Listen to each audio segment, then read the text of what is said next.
सभी छात्रों को बहुत बहुत शुभकामनाएं।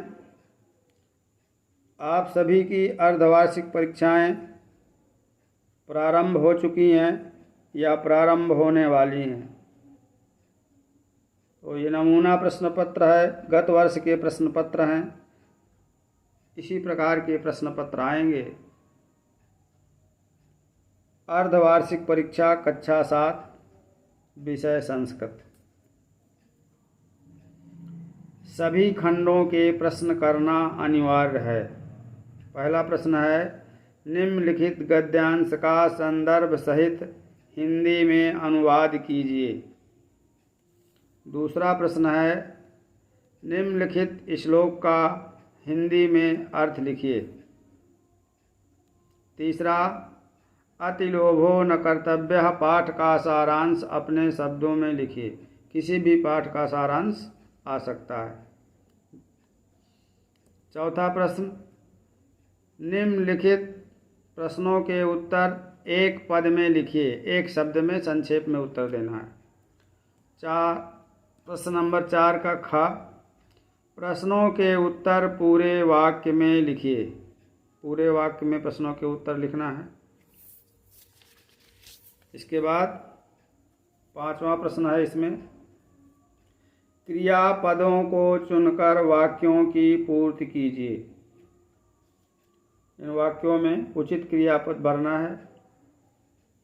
प्रश्न नंबर 6, कोई एक कंठस्थ किया हुआ श्लोक लिखिए जो इस प्रश्न पत्र में न आया हो।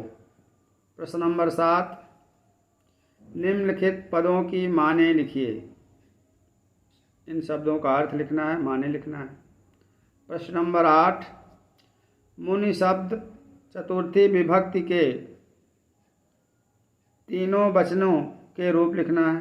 8वां का ख, बद धातु के लोट लकार उत्तम पुरुष के तीनों वचनों में रूप लिखिए। ये दूसरा प्रश्न पत्र एक हमारे पास है। ये भी अर्धवार्षिक परीक्षा का है। अर्धवार्षिक परीक्षा, निम्नलिखित गद्यांश का हिंदी में अनुवाद करें। दूसरा है, निम्नलिखित श्लोकों में से किसी एक श्लोक का अर्थ हिंदी में लिखें। इसमें 2 दिए हुए हैं, एक लिखना है, एक का अर्थ लिखना है। तीसरा प्रश्न है, अपनी पाठ्य पुस्तक से याद किया हुआ एक श्लोक लिखो जो इस प्रश्न पत्र में ना आया हो। चौथा, अतिलोभो न कर्तव्यः नामक पाठ का सारांश हिंदी में लिखो। 5वां है, निम्न में से किन्हीं 2 प्रश्नों के उत्तर संस्कृत में दीजिए। ये प्रश्न दिए हुए हैं। गांधी जयंती कदा भवति, ईदगाहे जनाः किं कुर्वन्ति, राष्ट्रीय बीघः का अस्ति, बीघा माने पक्षी।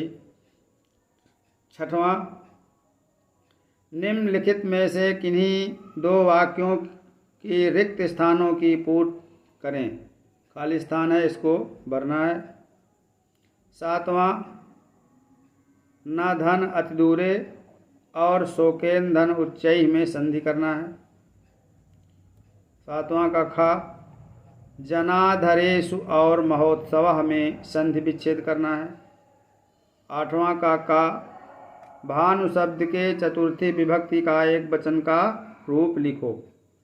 8वां का ख, बद धातु का लट लकार का प्रथम पुरुष का द्विवचन का रूप लिखो। 9वां प्रश्न है, निम्नलिखित में से किन्हीं 5 वाक्यों का संस्कृत में अनुवाद करो। इस प्रकार के प्रश्न आएंगे। नमूना प्रश्न पत्र है। आप अपने अर्धवार्षिक का जो कोर्स है, जितने पाठ उसमें आने हैं, उसी हिसाब से तैयारी करें। पाठ के पीछे बाद में अभ्यास कार्य दिया रहता है, उसी से अधिकतर प्रश्न आते हैं। प्रश्न और ये अनुवाद, धातु रूप, रिक्त स्थानों की पूर्ति इत्यादि, और पाठ का सारांश 2-3 पाठों का याद कर लें और एक कंठस्थ किया हुआ श्लोक 6, 7, 8 में हमेशा आता है। अच्छी तरह से तैयारी करें। बहुत बहुत शुभकामनाएं।